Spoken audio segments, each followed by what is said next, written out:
이런 어떤 탈당 행렬이라고 하는 것은 어떻게 보면 관행적으로 이루어진 것이죠. 그건 뭐냐면 자신의 정치적 생명력을 이어가기 위해서 이 본당에서는 생존할 수가 없겠구나라고 하는 판단에 의해서 다른 당에 이제 집을 짓는 거예요.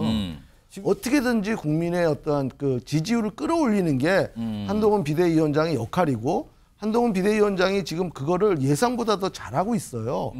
정치 초년생임에도 불구하고 누군가한테 뭐 컨설팅도 받고 있는 것 같아요. 상당히 기존 정치인보다 오히려 좀 세련되게 그리고 뭐 발언이라든가 여러 가지 어떤 모션이라든가 이런 게 굉장히 뭔가 좀 튀어요. 그러니까 오늘 민주당을 탈당 선언합니다.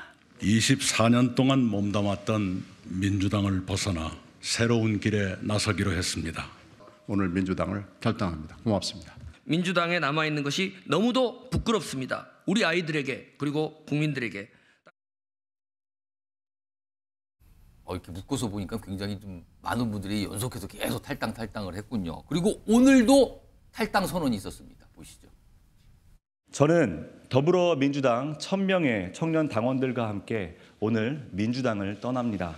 이제 민주당은 돈봉투와 성비위 같은 당내 부패와 비리가 터져도 반성과 성찰은 없고 기득권만 지키는 정당이 되어버렸습니다. 정치의 큰 흐름을 봐야 되잖아요. 메인스트림이 이제 어떻게 되느냐, 큰 흐름이 이제 앞으로 어떻게 가느냐에 대한 부분인데 한국 정치사에서 총선을 앞두고 이런 어떤 탈당 행렬이라고 하는 것은 어떻게 보면 관행적으로 이루어진 것이죠. 그건 뭐냐면 자신의 정치적 생명력을 이어가기 위해서 이 본당에서는 생존할 수가 없겠구나라고 하는 판단에 의해서 다른 당에 이제 집을 짓는 거예요.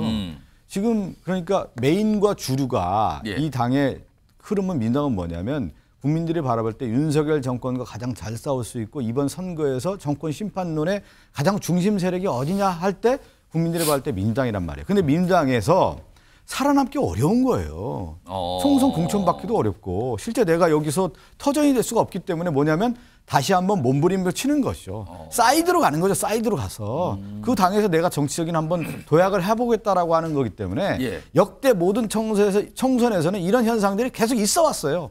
그러니까 가장 국민들은 어디서 주냐면 결국은 이번에 윤석열 정권의 정권 심판론을 할 수 있는 주체 세력이 누구냐, 중심 세력이 누구냐, 주도 세력이 누구냐라고 하는 판단에 의해서 투표가 이어지는 거기 때문에 저는 하나의 지류적 현상이다 이렇게 보는 겁니다. 그러면 추가 질문 드리면 내일 이재명 대표가 이제 당무 복귀한다고 지금 알려졌거든요. 그러면은 이재명 대표가 이제 복귀하게 되면 탈당 선언이 좀 잦아들까요? 그렇지는 않죠. 왜 그러냐면 이 당에서 민주당의 간판을 가지고 출마를 할 수 없는 사람들을 중심으로 탈당은 계속 이어질 거라고 봅니다. 그런데요, 지금 민주당과 관련된 내용이 화면에 있습니다. 여론조사가 오늘 것도 있고요, 최근에 나온 것도 있는데 두 가지 여론조사의 공통점이 있는데요. 우선 이쪽 거부터 좀 소개해드리죠. 이게 리얼미터 여론조사인데요. 특히 호남 지역, 광주, 전라 지역, 호남 지역의 민주당 지지도만 뽑은 겁니다. 근데요, 지금 이달 11일, 12일 조사에서는 54%였어요. 근데 일주일 전에는 67.9%, 그러니까 거의 70%에 가까이 되는데 13.9%포인트가 내려갔습니다. 물론 이게 전국 조사 가운데 특정 지역 부분만 숫자를 좀 뽑은 거예요. 그래서 오차 범위가 좀 있습니다만 이 정도면 굉장히 지금 큰 차이를 좀 보인 거거든요. 한 주 사이에. 그리고요. 다음 조사 보겠습니다. 이거는 오늘 공개됐는데 이게 13에서 14일 조사했을 때는 47.7%. 그러니까 호남에서 민주당 지지율이 지금 50%가 안 되게 나왔어요. 근데 일주일 전에는 68.2입니다. 앞선 조사 숫자 거의 비슷하죠?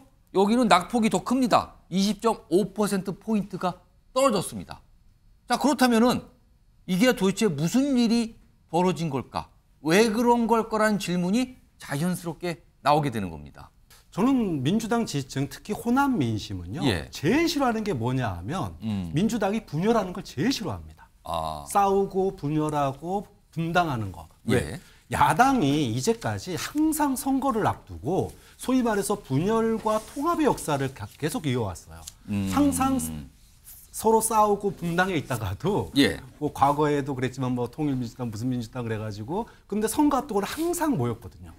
소위 단일화를 했습니다. 예. 그런데 지금 선거 석 달 앞두고 당이 두 개로 나뉜 거예요.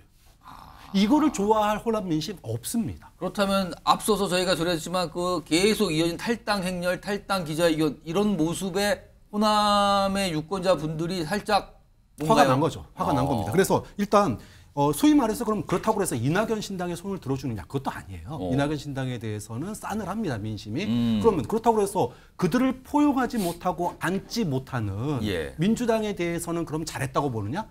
너네 도대체 뭐 하고 있니? 지금 선거 석 달 앞두고. 그게 저 숫자로 나오는 그게 저 겁니까? 숫자가 나타나는 거예요. 소위 말해서 탈당 쇼크. 이 소위 탈당 쇼크가 지지율에 반영된 거다. 일시적인 저는 효과라고 보고요. 예. 시간이 지나면 결국은 선거를 예. 앞두고 조정이 될 텐데 문제는 아까 앞서서 우리가 화면에서 봤듯이 예. 기성 정치인들이 탈당하는 거는 뭐 앞에 박성준 의원님 얘기하신 것처럼 예. 노선과 또는 뭐 공천을 둘러싼 탈당이 있을 수 있습니다. 그런데 눈여겨볼 점이 있어요.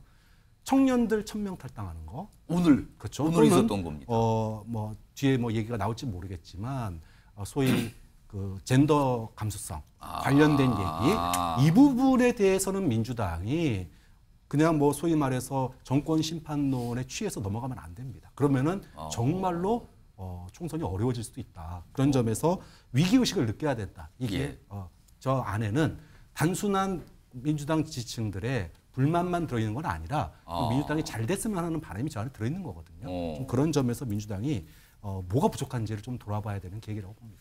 사실 국민의힘도 일부 의원들이 탈당하고 또 거기서도 또 이준석이라는 또 전 대표가 또 비슷한 역할을 하고 있어요. 근데 이제 왜 지금 민주당이 이렇게 많이 최근에 떨어졌냐면은 물론 이재명 당대표가 이제 그 피습을 당한 뒤로 당무를 상당히 오랜 기간 안 받고 그 사이에 이 한동훈 그 국민의힘 그 비대위원장이 광폭 행보를 했어요. 그러면서 물론 뭐 아까 우리 저기 박성준 의원님께서 말씀하신 대로 예. 그것이 뭐 정치인으로서 뭐 보여주기식 뭐 정치 쇼다 뭐 이렇게 비난할 수도 있겠지만 예. 어쨌든 지금 총선을 지금 100일도 안 남긴 이 상황에서 한동훈 비대위원장이 무슨 뭐 대단한 정치적인 어떠한 비전을 제시할 수도 없고 예. 불가능합니다. 지금은 일단 총선 국면으로 넘어가서 어떻게든지 국민의 어떤 그 지지율을 끌어올리는 게 한동훈 비대위원장의 역할이고 한동훈 비대위원장이 지금 그거를 예상보다 더 잘하고 있어요. 정치 초년생임에도 불구하고 누군가한테 뭐 컨설팅도 받고 있는 것 같아요. 상당히 예. 기존 정치인보다 오히려 좀 세련되게 그리고 뭐 발언이라든가 여러 가지 어떤 모션이라든가 이런 게 굉장히 뭔가 좀 튀어요. 그러니까 국민들의 어떤 관심을 받게 되는 겁니다. 그게. 근데 그 반면에 지금 민주당은 좀 그런 게 약했죠. 예. 그리고 한동훈 비대위원장은 계속 정치 개혁을 하면서 특히 국회의원의 어떤 기득권 이런 걸 많이 포기하는 뭔가 비움의 정치를 하고 있는데 민주당은 지금 최근에 뭐 문제된 어떤 성비 어떤 분들도 최근에 뭐 이렇게 한두 분 나가시긴 했지만 포기하시긴 했지만 예. 상당히 버티다가 나가셨단 말이에요. 그러니까 그런 거로 인한 어떤 실망 그리고 또 민주당의 어떤 그 당내 민주화가 안 되고 자꾸만 어떤 사당화되고 있다. 이런 거에 대한 어떤 국민들의 어떤 불만이 상당히 작용하고 있고 국민의힘도 물론 그런 비난에서 완전히 자유롭진 않지만 예. 그래도 뭔가 여기는 꿈틀거린다 이거예요. 뭔가 하려고 하는 듯한 아직 결과는 없지만 그래도 뭔가 이렇게 자꾸만 제시를 하고 약속을 하니까 이런 거로 인한 어떤 반사적인 어떤 불이익이 지금 그 호남의 어떤 민심이라든가 이런 게 작용하는 거다. 저쪽에서는 이렇게 열심히 하는데 니네 지금 뭐 하고 있냐? 너네 왜 팔짱 끼고 놀고 있냐? 이런 어떤 호남 어떤 민심의 어떤 그 질타라고 저는 생각합니다.